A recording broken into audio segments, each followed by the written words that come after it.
So the shop floor is mine. Thank you very much, Christoph, for the introduction. It is a pleasure to be one more year here with the community, sharing some of our bits and latest research and developments when it comes to robot cybersecurity. So today's talk is named Securing Robots from Research to the Shop Floor. So we'll be covering all this space from a brief background to latest research, and then diving deep into what we're doing into industrial scenarios out there. So my name is Endika Gil-Uriarte, Chief Strategic Officer at Alias Robotics. And as I said, it's a pleasure to be at least in remote version, let's say, one more year in Stuttgart. So I don't have to say much of an intro here. We know that we're working in the era of robots, where industrial robots installed are increasing each year. May it be in the shape of any of the forms that we are frequently witnessing in our factories.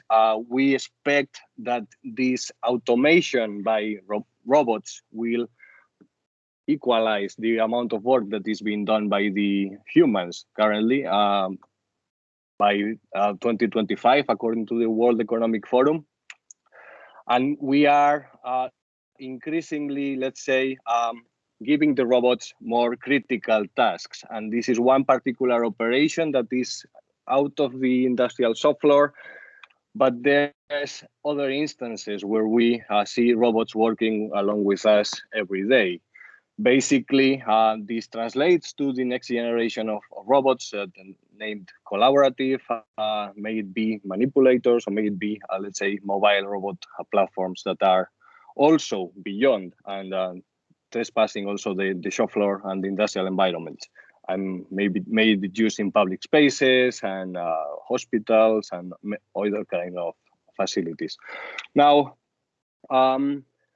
this is a part of our research that allowed us to put forward, let's say, some of the evidence that we have been claiming for years. Safety can only be fully guaranteed by a security layer on top. And with that regards, we've been putting forward, let's say, some proof of concepts to evaluate how a security breach may lead to a safety hazard in our shop floors, in our hospitals, or in any other environments. Now, very typical outcomes of a security breach also include, let's say, ransomware instance that may be deployed into a conventional or other type of robot, such as the collaborative version that you see. By the way, this proof of concept was already introduced in, I think it was ROS-I Industrial 2019, where, let's say, there was not that much of an interest in cybersecurity. So we are very happy to see how the interest of the community is growing, and Mats was also pointing in that direction, and Gabriel also did, Dave also did. So we are happy to see that let's say, the position of the community has shifted and has significantly matured. Now, some bits of our journey here that are maybe relevant to understand more on Alias Robotics. We were born back in 2018. We've been operating ever since with our professional services division. We launched our robot immune system back in 2019 and started deploying it successfully in 2020. We ended up 2020 with a very good news that we launched our partnership with Telefonica Tech. This is a main telco, Fortune 500 company, and basically reference when it comes to telco operation in Europe. In 2021, we launched this CS4R initiative, which is cybersecurity for robots laboratory that we hold in Munich, and we'll be talking later on a little bit on that. And we are engaging with large partnerships and large customers. Now, some of the acknowledgements that we received in the past, very proud to name some. We won South Summit back in 2018. We won Diesel Reference Presidente Award at the Spanish level. We are one of the CVE numbering authorities within CIBE, and now we have another partner in this CNA program. And some months from now, we received this Quality Innovation Award in the category of international SMEs. So very happy for all these awards. But we are most proud as well for our research. Our research, they want to bring it today to the ROS community.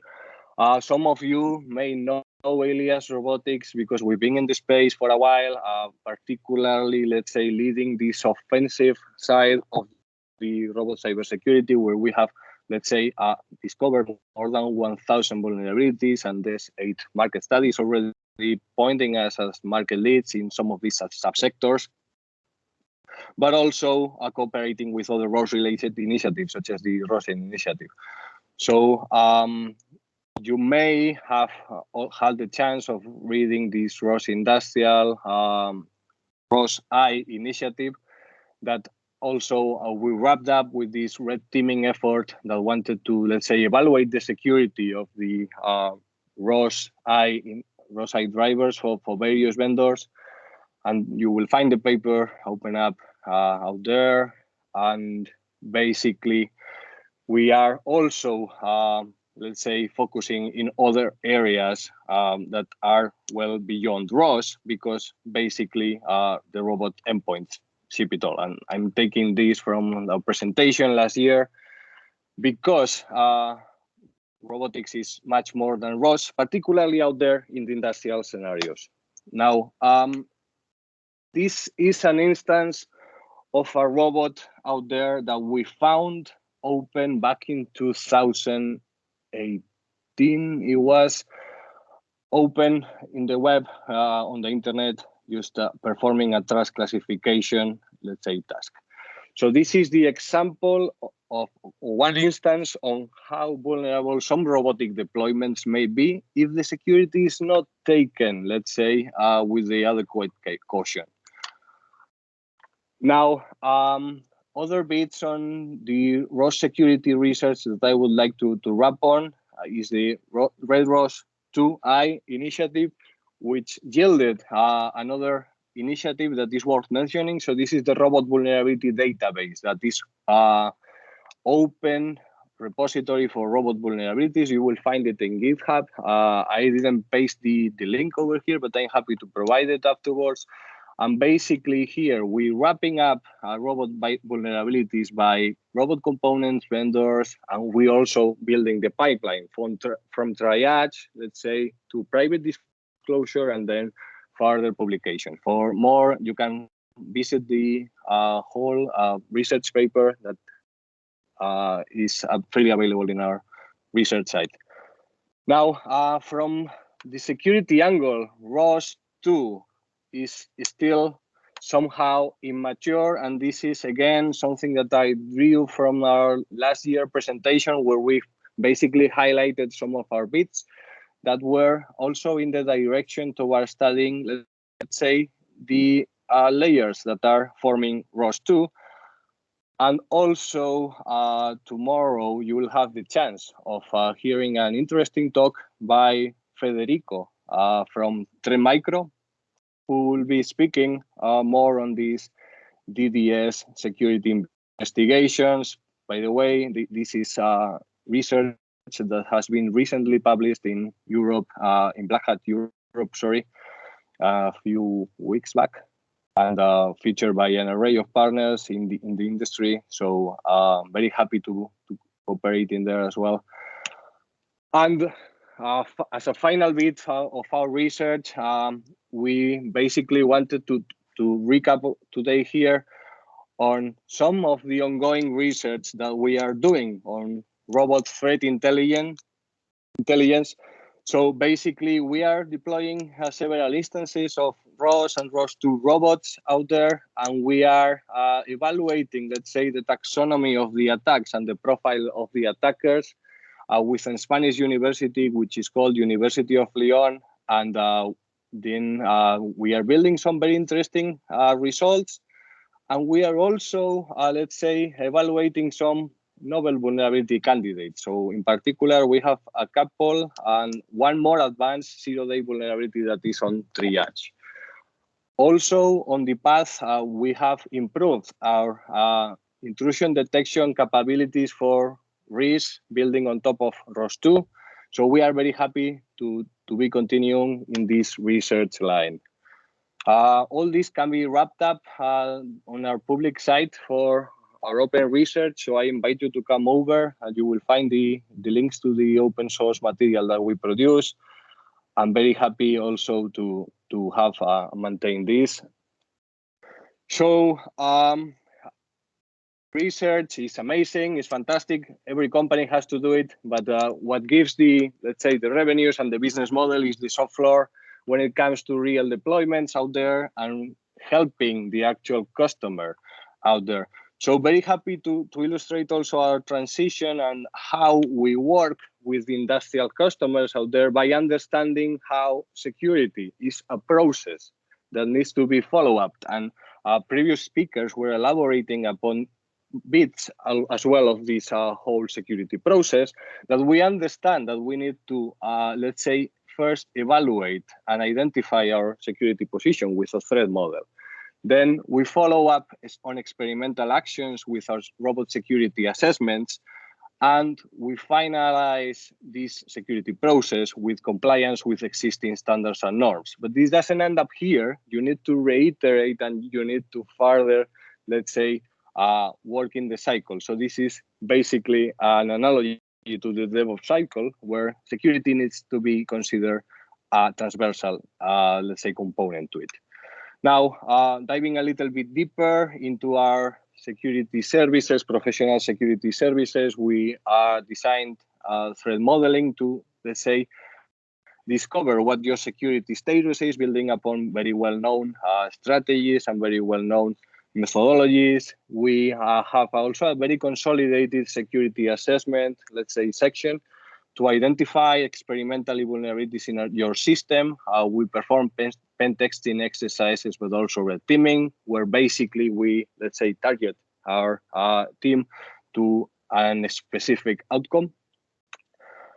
And also very happy to name that some bits of our methodology have been also, let's say, introduced in this Black Hat USA back in August this year, 2021. This was in collaboration also with Trend Micro and University of Klagenfurt. So we named this robot teardown, so how the pieces of the, let's say, actual robot make it work and how the attacker can gain, let's say, valuable insights out of this robot teardown. Now, compliance with security standards is more and more important. Dave was mentioning a couple of different standards in different, let's say, subsections. When it comes to industry, the security standard to follow all points in the direction of 62443. And also, we're happy to follow working in that direction. In particular, we are very happy to have our, let's say, jewel of the crown, the robot immune system, our flagship product that we also introduced back in 2019 in this ROS-I conference. That is a robot endpoint protection platform that acts on the, let's say, most common and well-known industrial robots out there. So we embed it into the particular robot deployment to integrate seamlessly with the robot system that it's protecting. So you can see here a teach pendant of an extremely popular collaborative robot in the market, one of our supported platforms, but there's many others. Now, the way we understand industrial robot protection is that the robot immune system and whatever robot protection you introduce needs to be integrated with existing industrial ground security solutions. And that's why we operate and interoperate the robot immune system with market-leading OT security solutions. And you may have a few popping in your minds if you are an industrial end user at this point. but they do require, and that's what RIS acts and what RIS provides, is a dedicated layer of security and visibility when it comes to robots. Now, we advocate, and our product does advocate, for a security in-depth paradigm and zero trust architectures for robots, and we believe that the whole industry is and should be moving towards this, let's say, paradigm. Also, we're very happy to follow up on our work in compliance with IEC 62443, and soon will become a security certified component when it comes to this particular norm and this particular industrial environment. But the best is that some case studies illustrated. You'll find some case studies on our website as well. We're very proud to have those. Also, always when our customer abides, of course. But we are particularly, let's say, happy to maintain this. If you are further interested, you have over there the link. But I'm bringing today here to the table one of our, let's say, our first customers that we maintain locally in the Basque Country. This is a multinational that also operates in more than 6 countries, where the robot immune system is successfully protecting robots in the, let's say, production infrastructure. So you can see the proof of value that we conducted back in 2020, where we basically show some risk capabilities to the customers, then it extended to various, let's say, protections that the client was requiring, and also, let's say, interspersing with the security infrastructure that this particular customer is using. Very happy to have some more use cases very soon. And today I wanted to bring to the table as well this initiative that we announced back last year. This is the, according to the media, the world's first robot cybersecurity lab that we built in Munich with our partner and reseller Telefonica Tech. So basically, the lab is intended to be a showcase and a, let's say, initiative that wraps up on both concerns of an industrial reseller, Telefonica Tech, and a managed security solution provider, and a company like Alias Robotics specialized in robot cybersecurity. So as you could see, Telefonica Tech is extremely interested when it comes to next generation of robot deployments that are being used, that are extensively using 5G and many other novel technologies. And it is utterly important to be, let's say, protected. But also, we do foresee the next generation of robots and the next generation of the robot operating system being interoperated and being fully managed through a security operating system. This is critical because robots are worth, let's say, thousands of euros per minute of operation. And some of our customers, and most of our customers, I would say, can afford zero robot downtime. Now, this is some bits on how we foresee, let's say, the product, the project, and the, let's say, how we envision the future. But you can, of course, contact us at any point in time, also through our partners around the globe, and we'll be very happy to take it from there. Thanks so